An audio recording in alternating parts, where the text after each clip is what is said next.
Welcome to Madhu's Embroidery and Crafts. இந்த வீடியோவில் ஒரு டிசைனர் ப்ளவுஸ் பற்றி பார்க்க போகிறோம். சிம்பிளாக நீட்டாக இருக்கும். அதுக்கு முன்பாக saree எப்படி இருக்குது அப்படிங்கிறத பாருங்கள். saree வந்து நல்லா இந்த மாதிரியான ஒரு டார்க் மெஜந்தா கலரில் பார்டர் ஜரி வந்து காப்பர் ஜரி வச்சு இருந்தது. அண்ட் டிசைன்ஸ் எல்லாம் இந்த மாதிரியாக இருக்குது. இப்போ நம்ம இந்த டிசைனில் வந்து எப்படியெல்லாம் ஒர்க் பண்ணிக்கலாம் அப்படிங்கிறத பார்க்க போகிறோம். ப்ளவுஸ் வந்து இந்த கலரில் இப்போ இருக்குது, ஒரு லைட் கோல்டு கலரில். ஸோ நான் என்னென்ன த்ரெட்ஸ் எல்லாம் இதில் யூஸ் பண்ண போகிறேன் அப்படிங்கிறத பாருங்கள். இந்த 4 த்ரெட்ஸ் மட்டும்தான் நான் இப்போ யூஸ் பண்ண போகிறேன். நோ ஸ்டோன்ஸ், பீட்ஸ் எதுவுமே கிடையாது.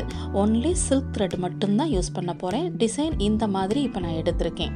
சிம்பிளாக வேணும் அப்படின்னு கஸ்டமர் கேட்டிருந்தனால இந்த மாதிரியான டிசைனில் நம்ம எப்படியெல்லாம் ஒர்க் பண்ணியிருக்கோம் அப்படிங்கிறத பாருங்கள்.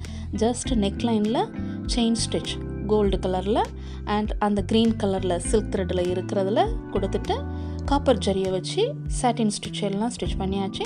அந்த மெஜந்தா கலரில் இந்த மாதிரி பாக்ஸ்லாம் செயின் ஸ்டிச் பண்ணி ஃபினிஷ் பண்ணிட்டோம். இப்போ இந்த பாக்ஸ்குள்ளே நம்ம எப்படி ஸ்டிச் பண்ணிக்கிடணும் அப்படிங்கிறத பாருங்கள்.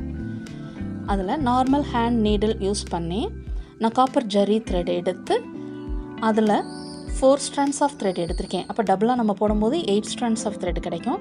அதை இந்த மாதிரியான அந்த பாக்ஸுக்குள்ளே ஸ்ட்ரெயிட் ஸ்டிச் பண்ணிக்கிறேன். அந்த ஸ்ட்ரெயிட் ஸ்டிச் வந்து ஸ்டிச் பண்ணுறது வந்து ஒரு ப்ளஸ் சைன் சிம்பிள் மாதிரி நம்ம என்ன பண்ணிக்கிடணும், ஸ்டிச் பண்ணிக்கிடணும்.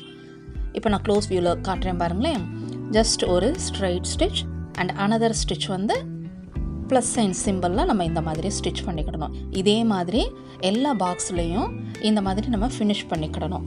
நெக்ஸ்ட் நான் வந்து கோல்டு கலர் ஜரி த்ரெட்டை எடுத்துகிட்டு அதை வந்து அந்த ப்ளஸ் சைன் மாதிரி நம்ம ஸ்டிச் பண்ணியிருக்கோம் பாருங்கள், ஸ்ட்ரெயிட் ஸ்டிச்சு, அதுக்கு மேலாப்லையும் ஒரு கிராஸ் ஸ்டிச் பண்ணிக்கிட்டோம் அப்படின்னோம்னா அந்த காப்பர் ஜரியில் இருக்கிற அந்த ஸ்டிச் வந்து நல்லா ஃப்ளாட்டாக நமக்கு ஸ்டிச்சாக இருந்துக்கிடும்.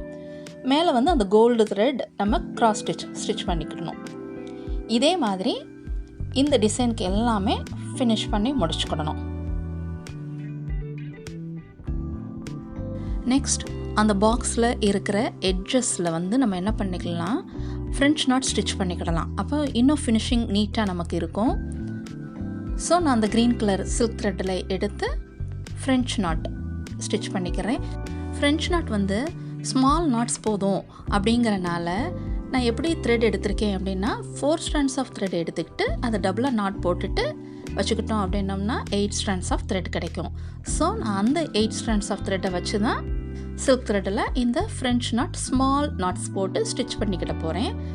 அண்ட் ஆல்ரெடி நான் ஃப்ரெஞ்ச் நாட் எல்லாம் உங்களுக்கு எப்படி த்ரெட்ஸ் எல்லாம் எடுக்கணும் அப்படிங்கிறது நிறையா வீடியோஸில் சொல்லியிருக்கேன். இந்த ஃப்ரெஞ்ச் நாட் கொஞ்சம் பிக் சைஸாக வேணும் அப்படின்னு நினச்சிங்க அப்படின்னோம்னா 8 strands ஆஃப் த்ரெட் எடுத்துகிட்டு அதை டபுளாக நாட் போட்டுக்கிட்டிங்கன்னா 16 strands ஆஃப் த்ரெட் இருக்கும்ல, அப்படி எடுத்துகிட்டு நம்ம ஸ்டிச் பண்ணிக்கிட்டோம் அப்படின்னோம்னாலுமே ஃப்ரெஞ்ச் நாட் கொஞ்சம் பிக் சைஸில் நமக்கு கிடைக்கும். ஸோ அந்த மாதிரியும் நம்ம ஸ்டிச் பண்ணிக்கிடலாம். இப்போ இந்த மாதிரி பாக்ஸில் எட்ஜில் மட்டும் நான் என்ன பண்ணிக்கிறேன், ஃப்ரெஞ்ச் நாட் ஸ்டிச் பண்ணி ஃபினிஷ் பண்ணதுக்கப்புறமா இதனுடைய ஃபுல் ஃபினிஷிங் ஒர்க் எப்படி இருக்குது அப்படிங்கிறத பாருங்கள். அண்ட் ஸ்லீவும் எப்படி இருக்குதுங்கிறத இப்போ பார்க்க போகிறீங்க. இப்போ நம்ம ஃபினிஷ் பண்ணது இந்த மாதிரி இருக்கும். நெக் டிசைன் வந்து சிம்பிளாக நீட்டாக இந்த மாதிரி நமக்கு ஒரு ரவுண்டு நெக்குக்கு ஆரி எம்ப்ராய்டரி நம்ம இந்த மாதிரி ஸ்டிச் பண்ணிக்கிடலாம். இப்போ ஸ்டிச்டு ப்ளவுஸ் எப்படி இருக்குது அப்படிங்கிறத பாருங்கள். அது இந்த மாதிரி இருக்கும். ஃப்ரண்ட் நெக், பேக் நெக் எல்லாமே த சேம் டிசைனில் ஃபினிஷ் பண்ணியிருக்கோம். அண்ட் ஸ்லீவ் எப்படி ஃபினிஷ் பண்ணியிருக்கோம் அப்படின்னு பாருங்கள். ஸ்லீவில் அந்த பார்டர் டிசைன்லேயே என்ன பண்ணியிருக்கேன், அந்த டிசைனை மட்டும் கான்சென்ட்ரேட் பண்ணி அதுக்கு மேலேயே சில்க் த்ரெட் மட்டும் யூஸ் பண்ணி செயின் ஸ்டிச் மட்டும் ஸ்டிச் பண்ணி அண்ட் ஃப்ரெஞ்ச் நாட் மட்டும் அங்கங்கே அந்த பார்டரில் இருக்கிற அந்த டிசைன்லேயே என்ன பண்ணிக்கிட்டேன், ஸ்டிச் பண்ணி முடிச்சிட்டேன். இந்த வீடியோ உங்களுக்கு யூஸ்ஃபுல்லாகவும் எப்படி ஒரு சிம்பிள் நெக் டிசைன் நம்ம டிசைன் பண்ணிக்கலாம் அப்படிங்கிற ஒரு ஐடியாவும் கிடச்சிருக்கும். இது வரைக்கும் மதுஸ் எம்ப்ராய்டரி அண்ட் கிராஃப்ட்ஸுக்கு சப்ஸ்கிரைப் பண்ணாதவங்களும் சப்ஸ்கிரைப் பண்ணிக்கோங்க. தேங்க்ஸ் ஃபார் வாட்சிங்.